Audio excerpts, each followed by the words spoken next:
السلام علیکم ورحمۃ اللہ وبرکاتہ۔ محترم حضرات، آئیے میں آپ کو علم دین کے بارے میں ایک حدیث پاک سناتا ہوں۔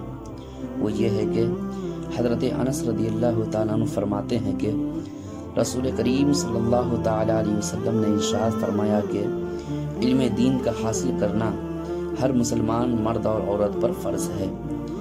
حضرت ملا علی قاری رحمۃ اللہ علیہ اس حدیث کے شرح میں ارشاد فرماتے ہیں کہ علم سے مراد وہ مذہبی علم ہے جس کا حاصل کرنا بندوں کے لیے ضروری ہے، جیسے خدائے تعالیٰ کو پہچاننا، اس کی وحدانیت، اس کے رسول کی نبوت کی شناخت اور ضروری مسائل کے ساتھ نماز پڑھنے کے طریقے کو جاننا، اس لیے کہ ان چیزوں کا علم فرض عین ہے اور فتاوی و اجتہاد کے رتبے کو پہنچنا فرض کفایہ ہے۔ اور حضرت شیخ عبدالحق محدث دہلوی رحمۃ اللہ علیہ اس حدیث کے تحت ارشاد فرماتے ہیں کہ علم سے مراد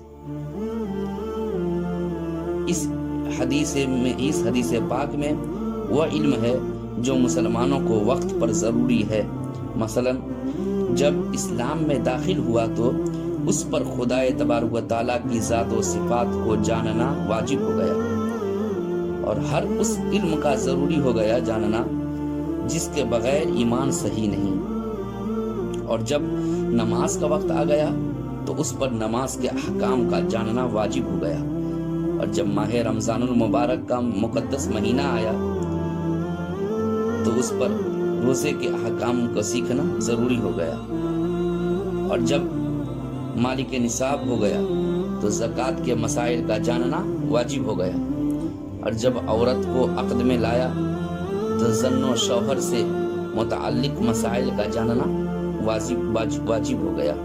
محترم حضرات، ہم اور آپ کم سے کم اتنا ضرور حاصل کر لیں علم دین جس سے شریعت مطہرہ کے دائرے میں رہ کر اپنی زندگی گزار سکیں اور اپنے گھر کے ماحول صحیح معنوں میں اسلامی طور و طریقے والا بنا سکے۔ آئیے علم دین سیکھنے کی فضیلت بھی آپ سنتے چلیں کہ حضرت ابن عباس رضی اللہ تعالیٰ عنہ سے روایت ہے کہ انہوں نے فرمایا کہ رات میں ایک گھڑی علم دین کا حاصل کرنا یا پڑھنا پڑھانا رات بھر کی عبادت سے بہتر ہے۔ دیکھیے علم دین حاصل کرنے کی کیا فضیلت ہے کہ رات بھر کی عبادتوں سے چند لمحے علم دین سیکھنا اور سکھانا بہتر ہے۔ آج کل اکثر لوگ یہ کہتے ہیں کہ ہماری عمر ہو گئی ہے، لوگ ہمارا مذاق اڑائیں گے، لیکن آپ اس حدیث پاک کو اپنے ذہن و فکر میں رکھیں کہ اللہ کے پیارے حبیب صلی اللہ تعالی علیہ وسلم نے ارشاد فرمایا کہ علم دین حاصل کرو ماں کی گود سے لے کر کے قبر کی منزل تک۔ اب اس حدیث پاک پہ غور کیجئے کہ اس حدیث پاک میں کہاں کہیں عمر کی کوئی قید ہے؟ ساری زندگی ہے علم دین حاصل کرنے کے لیے۔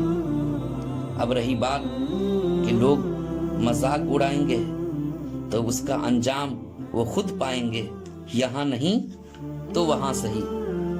آئیے ایک نصیحت آمیز واقعہ سنیے جو نزہۃ المجالس میں مذکور ہے کہ ایک شخص حدیث سیکھنے کے لیے ایک محدث کے پاس جایا کرتا تھا۔ کسی آدمی نے مذاق کے انداز میں کہا کہ میں نے سنا ہے کہ علم دین حاصل کرنے والے کے پیر کے نیچے فرشتے اپنے بازو بچھاتے ہیں، آپ پیر آہستہ رکھیے، کہیں ایسا نہ ہو کہ فرشتے کے بازو ٹوٹ جائیں۔ معاذ اللہ۔ کہنے والا ابھی اپنی جگہ سے ہٹنے بھی نہ پایا تھا کہ اس کے دونوں پاؤں مفلوج ہو گئے، دونوں کے دونوں پیر ناکام ہو گئے۔ اللہ اکبر۔ تو آئیے ہم اور آپ اور سارے لوگ مل کر یہ عہد کرتے ہیں کہ آج کے بعد کسی بھی عالم دین یا طالب علم دین کا مذاق نہیں اڑائیں گے انشاءاللہ تعالی۔ سرکار دو عالم صلی اللہ تعالی علیہ وسلم ارشاد فرماتے ہیں کہ ہر دن اور ہر رات 1999 اللہ تعالیٰ کی رحمتیں علماء اور طالب علموں کے لیے برستی ہیں اور باقی لوگوں کے لیے ایک رحمت ہے۔ معزز سامعین، اگر آپ اپنے آپ کو رحمتوں کی بارش سے سیراب کرنا چاہتے ہیں تو علم دین خود سیکھیے اور دوسروں کو سکھائیے۔ اللہ تبارک و تعالی ہم تمامی لوگوں کو ہدایت پر چلنے کی توفیق عطا فرمائے، آمین۔ آج کے لیے اتنا ہی، اب میں چلتا ہوں۔ آپ اپنی نیک دعاؤں میں مجھے یاد رکھیں اور ہمارے اس چینل کو سبسکرائب کر دیں، لائک کر دیں اور شیئر کر دیں۔ اللہ حافظ، السلام علیکم۔